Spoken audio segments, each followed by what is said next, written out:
These files were never meant to be public, but someone reopened them.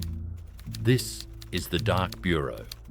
A government signature, just a stroke of a pen on the right document, can shift the fate of entire economies. In Central Asia, this truth is sharpened by the relentless gravity of natural resources. Here, contracts don't merely record agreements, they function as discrete currencies, invisible to most of the public, rotating power and wealth between the hands of those with privileged access. The ordinary citizen lining up at a fuel station or waiting in darkness during a blackout seldom glimpses the labyrinthine transaction chains that ignite these changes. Instead, new pipelines are announced, border demarcations negotiated in silent conference rooms, and billions in profits change hands, not by ministries and their public stewards, but via shadowy networks of intermediaries whose faces rarely appear in the official record. Gas and oil reserves are swapped, auctioned and collateralized in ways that seem above board, complete with embossed stamps and press releases. But the decisions that lead to these outcomes can be traced to closed-door meetings, encrypted messages, and a carefully orchestrated choreography of cutouts and shell firms. When profits cross borders or vault into hidden accounts, the layers of signing authorities and limited liability companies form a firewall between cause and effect, often with the public learning about changes only when the result has already echoed through the economy. To the outside observer, the public record obfuscates just who commanded transfer of these assets. Power, exercised invisibly, becomes all the more entrenched. Yet the sanctioned deals and carefully staged ceremonies are only the tip of a far more intricate structure. Beneath them thrums a silent contest.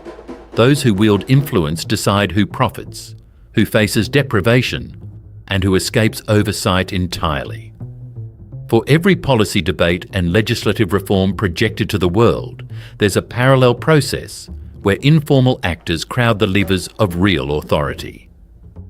The rules, on paper, are detailed and apparently transparent. Registers are updated, compliance is declared, but the region's most consequential moves are shaped by those working the shadows, wrapping intended policy with clandestine intent. Memos distribute decisions, but secrets shape destinies as information travels through unofficial channels, mutating into orders, privileges, and at times entire new markets. This synthesis of secrecy and statecraft is neither accident nor mere collusion. Over decades, a constant, hidden calculus has governed the allocation of resources and the dynamics of power. What is perceived as corruption by outsiders is, on examination, a structural design. State security services, multinational energy conglomerates, and well-placed political families comprise a triangle that is mutually reinforcing. Each leg of this model is essential. The security services muscle threats and manage internal dissent. Energy conglomerates provide financial lifeblood. Politically connected families, often crossing into government, anchor long-term continuity. Trust is built not on formal checks and balances, but on informal protection rackets and reciprocal secrets. Transparency is simulated, but the true engines of wealth and control are left well concealed. Intelligence agencies add a third, decisive vector to this arrangement.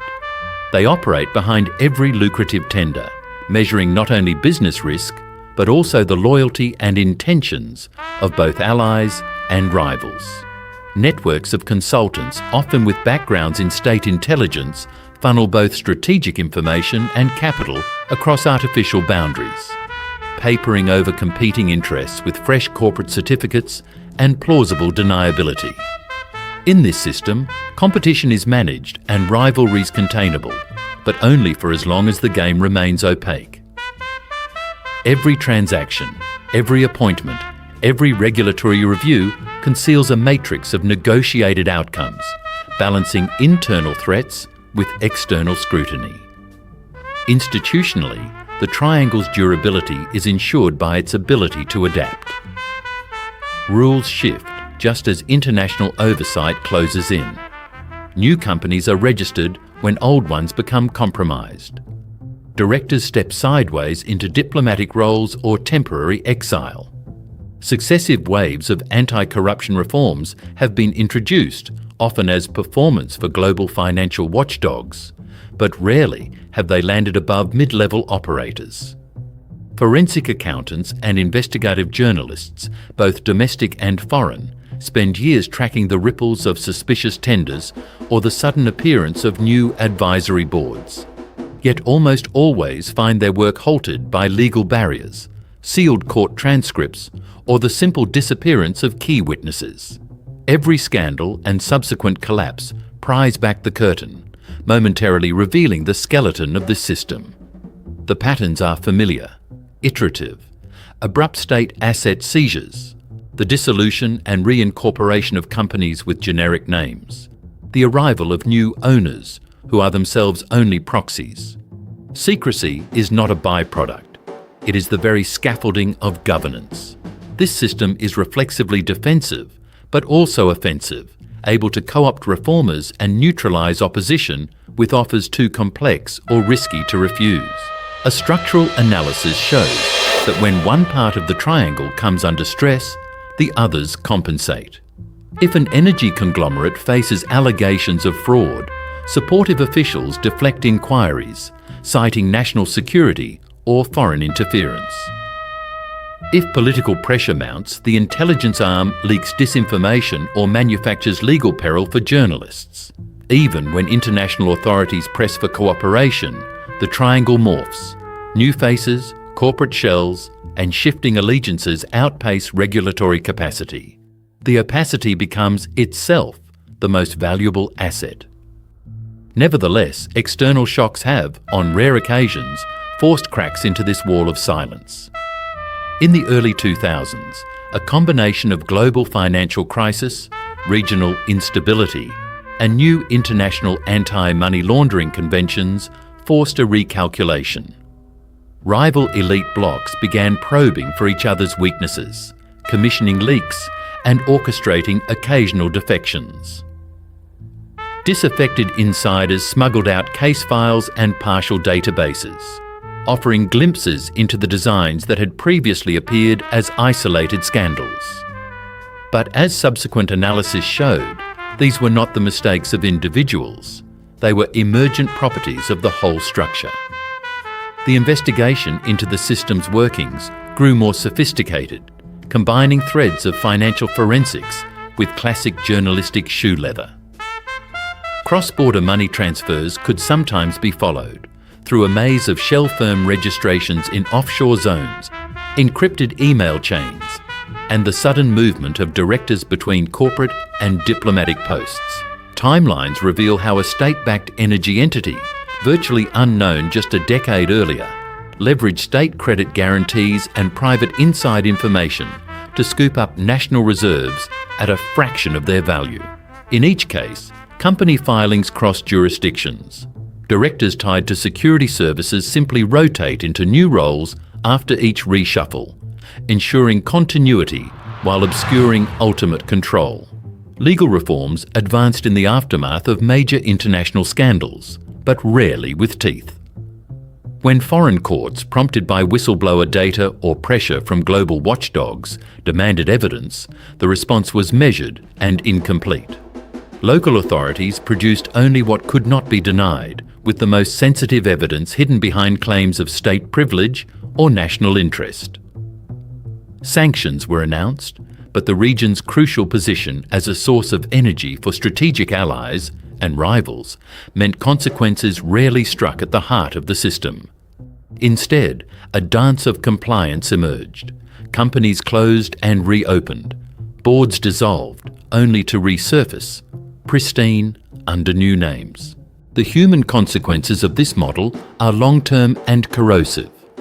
Ordinary regions within these states remain chronically underdeveloped, even as accounting ledgers show billions migrating across foreign banks. Urban centres are frequently rocked by power outages, prompting the same citizens to queue for fuel or face interruptions to essential services. Wage arrears pile up, especially for state-dependent workers, and social services are squeezed while elite wealth expands. Rural communities are left with environmental scars, pipelines and extractive sites cut through agricultural land, delivering little in the way of compensation or future opportunity. Popular frustration registers in spiking youth emigration rates as hope for reform or genuine advancement wanes year after year. Institutional responses to these crises are, by design, limited. When international agencies flag suspicious transactions or recommend new controls, local officials promise reform in carefully worded communiques. Parliamentary commissions are assembled, inquiries convened, but their mandates are narrow and real investigative power is tightly controlled. Security agencies monitor critics and occasionally detain key dissidents under the pretext of national stability.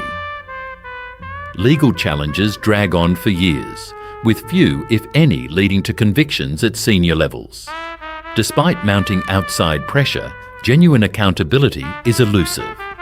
Watchdog groups and international donors generate detailed analyses, but face effective resistance from governments skilled in legal manoeuvring and public relations. Even major leaks and exposés, which grab headlines and force nominal changes, leave the mechanics largely untouched.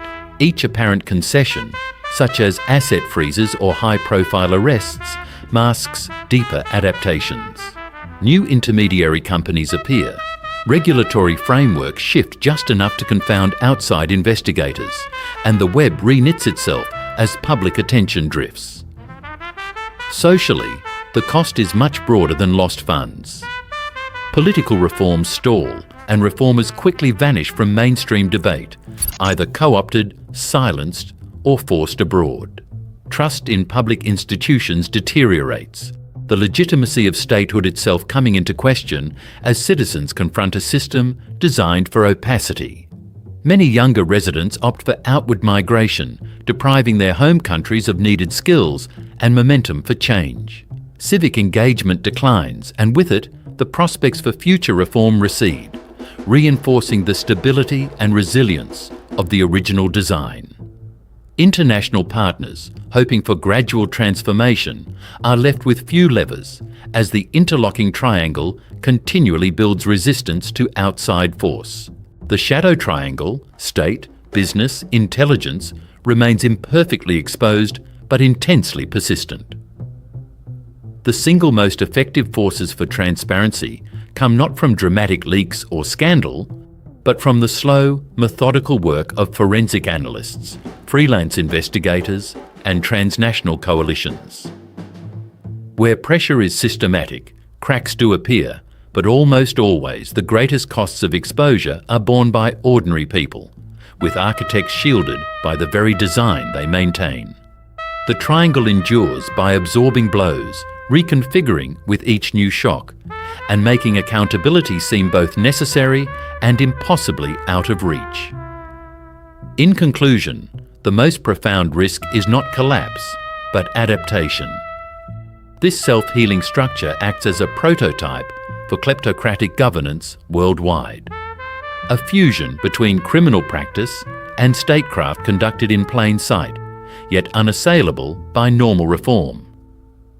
For those determined to challenge the invisible machine, the obligation is not merely to document, but to persist, knowing that genuine access may appear only in brief fissures.